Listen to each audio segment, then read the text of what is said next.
Well, welcome to the Accelerated Growth Program. This is video number 6, and currently you should be working on your empowerment log, which is step 4 of our 10-step process.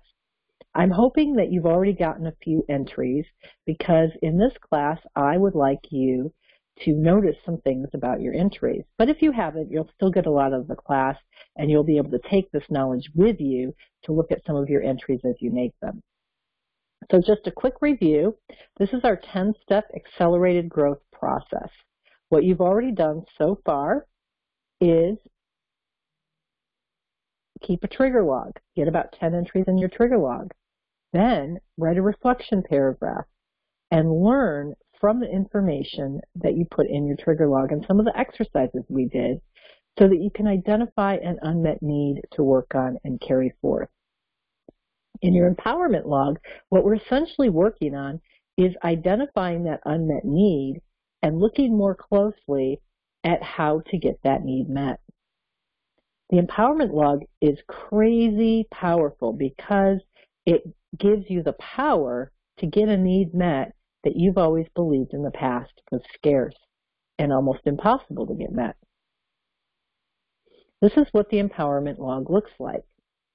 At the top, we ask you to write down what the need is that you're focusing on. And the reason we ask you to do that is because it's so easy to get confused here and to start thinking about one need but then thinking about a different need.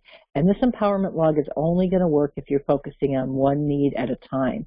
Don't worry, if you've got 5 or 6 or 10 different needs that you think are important, that's just fine because it doesn't matter which one you start on. You'll make progress and you can always go back and pick another one and work on that one later. In your empowerment log, here's an example to show you what it might look like. What you're doing is you're taking whatever the need is that you identified. In this case, I identified a sense of confidence and capability.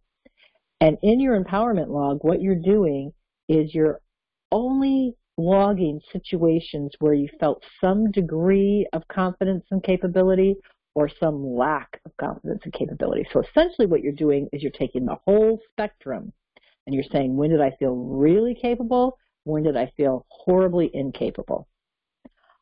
If it's love, when did I feel really loved? When did I feel really unloved? If it's support, when did I feel really supported? When did I feel really unsupported? So you're logging situations where you felt one extreme or another. You're logging situations where you felt various degrees in the middle. And what you're trying to do is map those out. You're really trying to focus on the feelings. Now, the feelings are sometimes hard to focus on if you're not a feelings-oriented person. So, for me, I'm not a feelings-oriented person. I just had to go with a sense of capability. But keep in mind that needs are related to feelings, and having a need met is related to a feeling of well-being. Having a need not met is basically a threat. It feels like a threat, so it feels like a surge of fight, flight, or freeze. All right, so let's look at this log again. You're writing situations that triggered your feelings, but your feelings is your main thing that you're looking for that helps you decide whether to log something or not. So if it's support, if you notice that you're feeling unsupported, that's when you put an entry in. Instead of in your trigger log, what you notice is when do I feel triggered. In this log, it's what do I notice about when I'm feeling this? A lot of it, a little bit of it, or none at all. A big lack of it. And so that's what you're noticing. So I logged when I was feeling very confident, when I was feeling a little bit confident, and when I was feeling absolutely not confident at all, which I called shame. And you can call whatever you want. You can use different words, or you can just use one word and kind of have it as like 100% or 0%. It's completely up to you. The important thing is that you're noticing the strength of the feeling. You're noticing the situations that triggered it. You're noticing the thoughts, and you're also getting a question here that says, were your thoughts working against you? And also a column of what you're learning. I had a bunch of ahas when I went through this, and I shared them with you in the last video, so I'm not going to go over them again today. But what I would like to do is talk to you about some things that you should notice. So the first thing that you should notice is that you may be blocking yourself from getting your needs met. What I want you to do is notice dismissive thoughts. So yes, but that wasn't that great of an accomplishment. That's one that we had in mind. Yes, but this really wasn't much. He's just saying that to make me feel good. He doesn't really mean it. He has an agenda.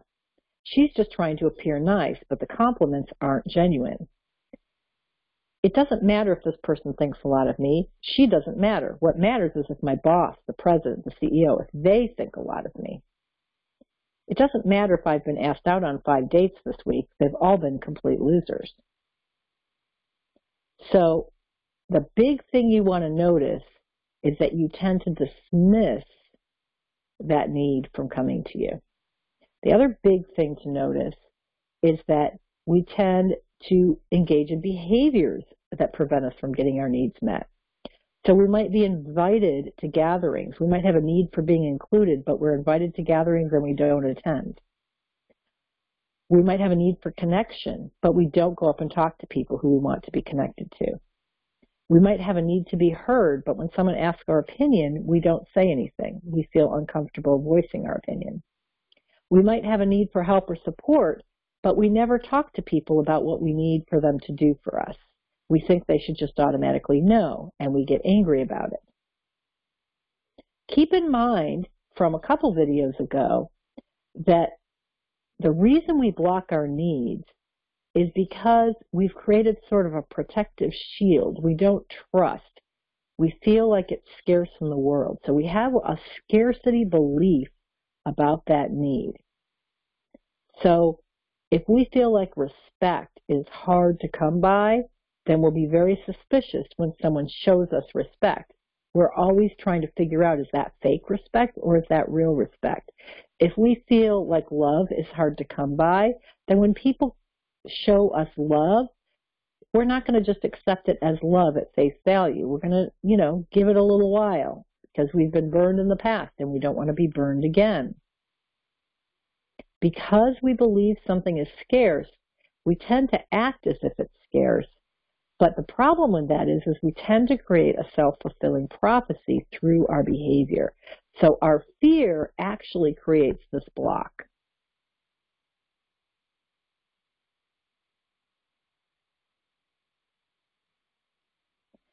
Here's the other weird thing, is that because we believe something's scarce, we don't even give it to ourselves. It's a known pattern that if you need to be heard, you aren't listening to yourself. If you need to be valued, you're not valuing yourself. If you need to be loved, you don't love yourself. And typically what happens is we feel like other people should give us what we need. We're focusing on them. And we often feel angry and resentful at them for not giving us what we need. But at the same time, we refuse to give it to ourselves. So for example, if I want to be accepted, I get angry when I see other people not accepting me and judging me. I get very, very angry about that. But then, if I really examine my self-talk, I find that I'm talking down to myself, but I'm not even noticing that there's a discrepancy there. So part of the self-examination helps bring to the surface some of these interesting thinking patterns that really get in our way. The great thing about understanding that if you have a need, it's almost a rule of thumb that you're not giving it to yourself, is that because it's scary to get our needs met, even though we desperately want to get them met, it's scary. It's like opening yourself up to something that you don't really trust. So it makes you feel really vulnerable. The easiest and safest way to begin to receive what you most need is to consciously give it to yourself. So whenever I uncover an unmet need, instead of going out into the world and asking other people to give it to me, I start at home and I work on giving it to myself. And that's a way to get the process started.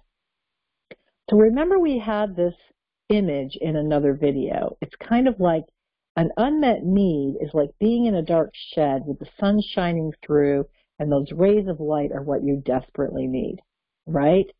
If you throw open those doors, you're suddenly going to be bathed in light. And it's going to blind you, and it's going to be painful. It's actually going to hurt your eyes. Just like if you've been starving for months and now you're trying to eat a meal, you have to introduce food slowly. It's the same thing with love or anything else. You have to introduce it slowly. You can't just swing those doors open. That's why I say the safest and easiest way is to start to give it to yourself, because you can give it to yourself in little drips. So if I decide that I need acceptance, then I start accepting myself by using positive self-talk. If I decide that I need to feel reassured and safe, then I might use self-reassuring self-talk consciously. So that's a way that we start. Okay, keep in mind that this journey is a process. What you really need to be doing now as you're going through your empowerment log is paying attention to your experiences. You're going to have to feel your way through this one. We're going to be discussing it a lot in the accelerated growth class, the accelerated growth classes. We're going to be talking about it together, so you'll know that you're not alone. You'll share stories if you want, or you can just listen. And again, if you're struggling at all, please feel free to reach out to me. You can send me an email. You can send me your trigger log. You can send me your empowerment log. You can send me notes about where you're stuck, and I would be happy to give you my insights. And if you're working with a mentor, feel free to do the same with them. We're doing this together because it's really helpful to hear how other people go through it. You can usually see it easier in other people than you can in yourself. But I'll tell you, this is the most empowering part of the journey, because once you realize that you're blocking your own need from getting met, it starts to break the scarcity belief. It's the first moment in time when you actually realize, wow, I thought that this was scarce all this time, but I'm the one that's making it scarce by blocking it. And so that's the first piece of real evidence that helps you change from a scarcity belief to an abundance belief. And that's the key to changing everything. So really, really work this.